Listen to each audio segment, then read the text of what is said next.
Alright, today I'm going to save you a lot of time and money because these are my top two biggest red flags for card shows as a vendor and a collector. Now, this past weekend, there was a pretty large convention in my area that had a lot of vendors excited because it was marketed as a larger, almost Collecticon style convention. But a lot of them were disappointed to see that they were pretty much lied to, and the turnout was much worse than they expected. What I was hearing was that only maybe around 100 people would come in the doors the 2 days that the show was on, and the show was just completely dead, and these vendors were furious because they spent $350 and their whole weekend at this table. But before the weekend even started, there were a lot of signs that this show was going to fail.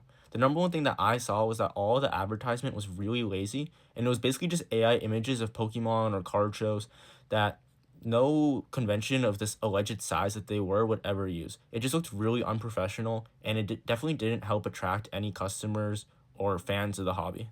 And the second thing that I saw that might be the biggest reason why this show failed was that most of the advertisement was directed towards vendors rather than collectors. That's because the vendors are the ones who are paying the show and where the show gets most of the money. And this indicates that the show just doesn't really care about its fans or fostering a community where collectors can have fun. Instead, it just really wants to make money off of vendors and people who show up to the show expecting for a great turnout. When you compare this to more popular shows or even strong local shows, these shows tend to try and foster a feeling of community or camaraderie between collectors in particular because they know that that's who really makes a show successful.